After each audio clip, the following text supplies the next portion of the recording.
As Beijing intensifies its pressure campaign, Taiwan detected 21 Chinese military aircraft and 15 Navy or Coast Guard vessels around its territory in the past 24 hours.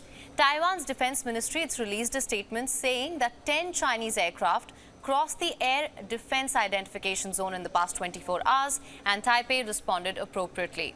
Reports also suggest that China is getting ready to invade the island with a fleet of ferries and civilian vessels. Even though the People's Liberation Army lacks the numbers of amphibious landing craft, it could, however, bridge that gap with civilian vessels. My name is Hem Kaur Saroya, and to discuss this, we're now being joined by Greg Swenson, political analyst. Thank you so much for joining us, sir.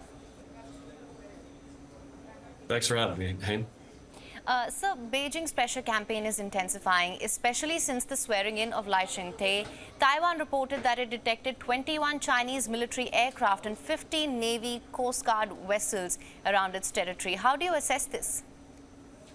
Well, it's not a good sign, and it's probably obvious that China has every intention of taking, and Xi has stated that on many occasions, that they have every intention of taking Taiwan at some point. How they do it is the question, and whether Taiwan is prepared to put up a fight.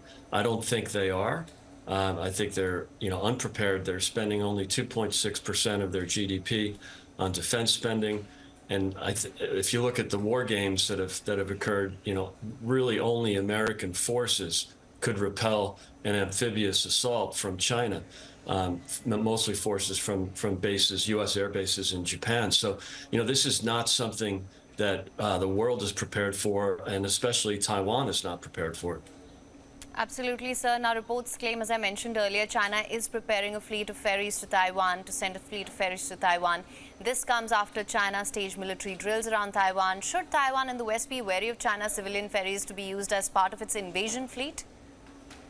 Yes, of course they should. This, again, it's unpredictable how Xi will go about this, and perhaps he's going to start with civilian landing craft or civilian ferries. And whether that's going to transport civilians or military is a great question. But again, I think what we have to be concerned about is that the world, especially the U.S., is not prepared for this. Granted, there's no firm commitment to defend Taiwan, but you've had cuts in defense spending in the U.S. as well as inadequate defense spending in Taiwan. So if Taiwan were to get their defense budget to closer to 6 or 7% of GDP, that might inspire the Americans to do the same, but also would probably make a better argument for American support. But at this point, right now, I don't think there's an appetite for massive support from the U.S. As long as Taiwan is unprepared themselves. They have failed to take advantage of the revolution in naval warfare, which we're seeing in Ukraine against the Russians, with the use of drones. The Ukrainians are going to produce 1 million drones in the next year, whereas Taiwan is only budgeted for 7,000 or 8,000. It's completely inadequate, and that's really what would be useful in terms of defending against an amphibious assault. Right.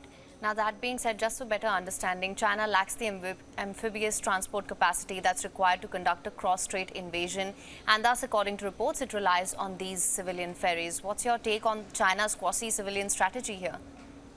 Yeah, it's a really good point. I mean, they have probably 2,000 warships that they could move across the strait. It's really open ocean and very vulnerable to drone attacks. So I think Xi is better prepared than Taiwan, obviously, and perhaps better prepared than the U.S. with the number of naval vessels that they have.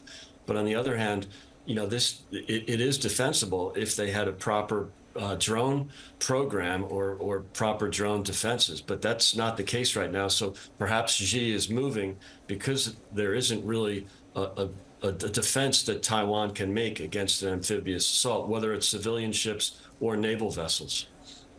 Right. And now, sir, do you think Lai Ching-te swearing in and increasing cooperation with the United States, that's what's made China jittery? And do you reckon that China will now further double down on its territorial ambitions?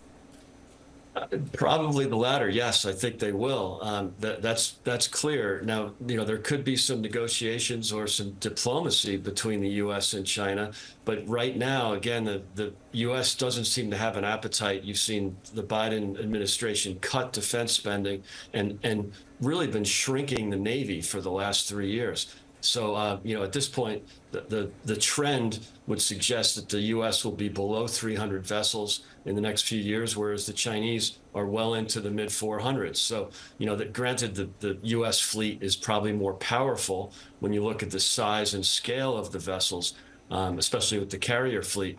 But the Chinese surely have more vessels, more naval vessels than the U.S. So, if they have to resort to civilian ferries, that's one thing, but I wouldn't argue that the Chinese Navy is inadequate. All right. Mr. Swenson, thank you so much for joining us on WION with your Thanks, insights Ann. on this. Thank you. For latest news, download the WION app and subscribe to our YouTube channel.